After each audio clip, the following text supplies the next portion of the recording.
Hello, I'm Greta Tita Gita Mayor. Thank you so much for subscribing this channel. Please don't forget to like, comment, share so that others will also be equipped about their purpose and potential. If you are new, click the subscribe and notification bell so that you will be notified whenever I will upload a new video. In this channel, you will receive wisdom for living. We are now on day 271. Keys to releasing your potential. Know your resources. So, dapat alam mo kung ano yung resources mo. Una, nakaraan, keys to releasing your potential. Mga nakaraang videos. Una ay, know your source. Pangalawa, understand that you are designed to function by faith or understand how you function. Third is understand your purpose. At ito pang-apat, know your resources. Sabi sa 1 Timothy 6:17, command those who are rich in this present world not to be arrogant, nor to put their hope in wealth, which is so uncertain, but to put their hope in God, who richly provides us with everything for our enjoyment. So, sabi niya rito, utusan mo yung mga mayayaman sa mundong ito na huwag kayong maging mayabang. Kasi sabi niya, o ilagay niyo yung pag-asa sa inyong kayamanan na walang kasiguraduhan. Pero sabi niya, ilagay ko ang yung pagtitiwala sa ating tagapaglikha, yung pag-asa ay sa ating tagapaglikha dahil siyang nag-provide ng ating mga kailangan for our enjoyment. So, how are you going to enjoy the blessings that God has given you? Use it according to His purpose. Provisions are given for the fulfillment of vision. Every builder, before he starts a project, both estimates what materials he will need to complete the job and determines what resources are available to him. God functions in a similar manner. As He forms and fashions each person for a specific purpose, He also provides the necessary resources to accomplish His plans. So yung mga provision na binigay sa iyo ni God ay para sa katuparan ng iyong vision. So kapag di mo alam para saan yan, syempre, mamimisuse mo. Sabi niya rito, ang illustrate niya, ang bawat builder, bago sila mag-start ng project, sabi niya, ay na-estimate na nila kung ilan yung mga material, ano yung mga material para makumplito ang kanilang gagawin. They determines what resources are available to him. Ano yung mga resources na available dito? Lahat ba ito ay available? Ay, hindi pwede, wala tayong ganito. So, gagawa sila ng paraan para may provide yun. So, si God, ganun din mag-function. God functions in a similar manner. As He forms and fashions each person, bawat tao, para sa kanyang specific na layunin, nag-provide siya ng mga dapat na kailanganin through the resources para ma-accomplish yung kanyang plano. So, nagbigay siya ng resources because He is the source. So, ibig sabihin, yung purpose na yan ay hindi lang abilities ang binigay niya, but even the material resources. So, all the resources ay binigay niya, gin-prepare niya. So, the Apostle Paul knew that God had given him certain resources to help him fulfill his purpose and release his potential, varied in nature and use. These resources included his tent-making skills, his Roman citizenship, his Jewish education and upbringing, and most importantly, his faith in Jesus Christ and his confidence that God, through the Spirit, had given him a message for the world. So, basahin makikita yan sa Romans 15:15-19. So, kagaya ni Pablo, alam niya, Paul knew, alam niya na binigyan siya ni God ng resources para matupad yung kanyang layunin, para ma-release yung kanyang potential. So, yung kanyang nature na dapat gagamitin, yung resources. Ano yung mga resources niya? Pagiging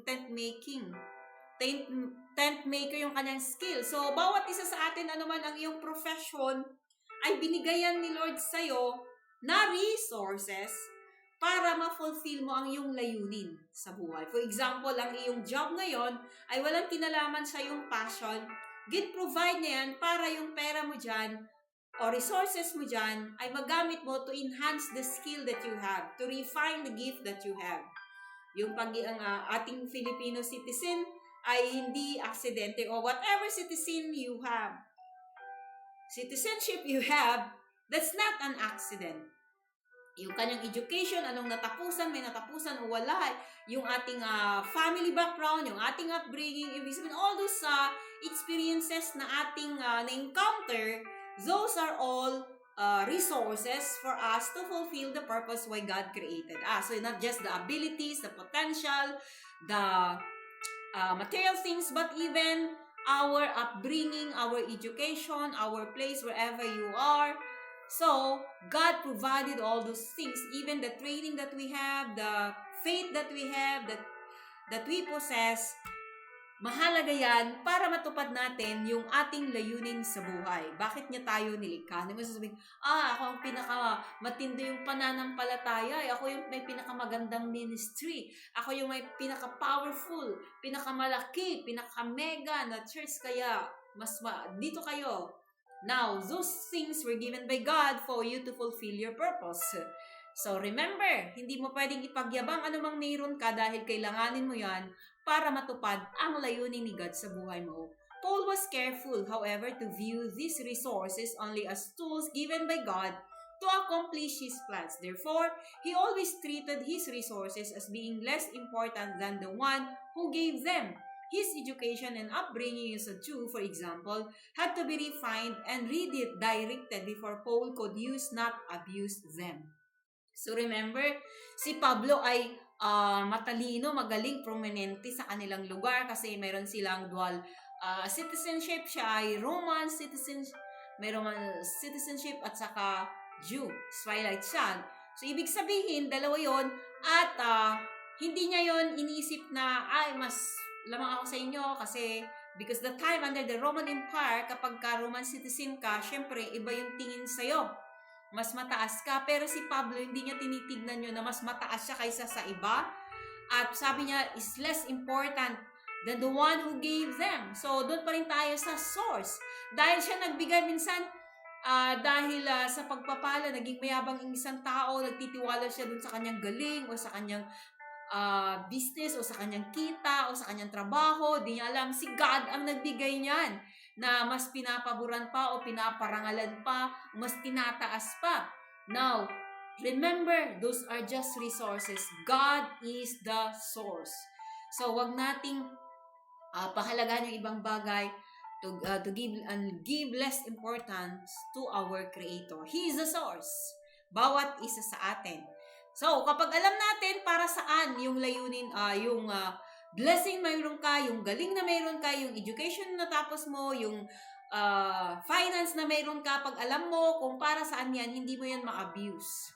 But if you do not know your purpose, you will be able to abuse it. Hindi mo ito magagamit ayon sa layunin ng tagapaglikha. Thus, he came to see, si Pablo, he came to see the law which had been all important to him as a Pharisee, as God's gift for showing men their sin and their need of a Savior. See Romans 3:20. Resources cannot and should not be substituted for the source. So, yung sinasabi ko sa inyo kanina, na dapat ay huwag mong tignan ang resources mo na yung source. Huwag mong ilagay ang yung tiwala dun sa resources mo, kundi ilagay natin dun sa pinanggalingan ng resources na yan, which is the source, our God, our Creator, our manufacturer.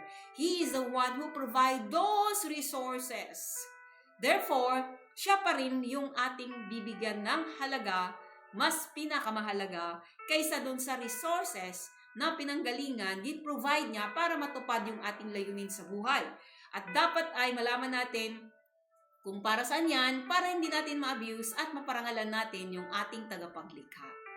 So, you too possess God-given resources. The proper use of these resources will release your potential, but their misuse will destroy you. Hence, you cannot fulfill your limitless potential unless you learn what resources you have, how God intended them to function, and why He gave them to you. The effective use of your resources is the fourth key to releasing your potential.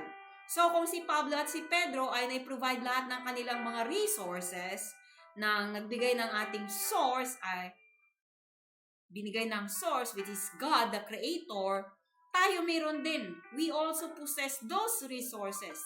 The proper use of these resources ay paraan para ma-release yung ating potential. Kapag na-misuse natin ito, it will destroy us. For example, nakita mo ang iyong gift, na-refine mo, nagkakaroon ka dyan ng breakthrough, at kumita ka na ngayon ng malaki. So it means you have the finance now. If you do not know the purpose of that finance, pwede mo itong magamit para masira buhay mo. Kagaya niyan, yung mga tao, ang daming pera, hindi alam kung saan gagamitin. Anong ginawa? Ginamit sa drugs. Anong ginawa? Ginamit sa babae. Anong ginawa? Ginamit sa pag-inom ng alak. Ayun. Ang iba naman, ginamit sa pagbili ng kung ano-anong mga gadget at wala ng panahon para matupad ang layunin ng Diyos sa kanyang buhay at alamin ko na yung potential na mayroon siya o yung purpose ni God sa buhay niya. So, nasira yung kanyang mata or nasira yung kanyang buhay dahil sa nag-drugs, nasira yung kanyang pamilya dahil sa nambabae, o nasira yung kanyang kinabukasan dahil nalulong sa paglaro ng computer o kaya ay nalulong sa bisyo. So, yung mga ganong bagay, pag hindi natin alam para saan yung resources na binigay sa atin, then, when we misuse that, it will destroy us. Kaya napakahalaga na alamin natin para saan yung pagpapala na yan. But if you already know your purpose, I know you will know how to use that resources, of course, to fulfill the purpose God has given us. The moment you discover your purpose, and you know how to function by faith, and you know who is your source, then that resources that God has given you, you will not misuse it, kundi gagamitin mo para sa pagtupad ng iyong layunin sa buhay, and you will enjoy it. You will not become proud, but you will be humble, and you will be able to use it for His glory. So, don't worry, ano man yung nararanasan mo ngayon, God will provide all your needs to fulfill your purpose. Thanks for watching. God bless. If you are inspired with this video, don't forget to leave a comment below.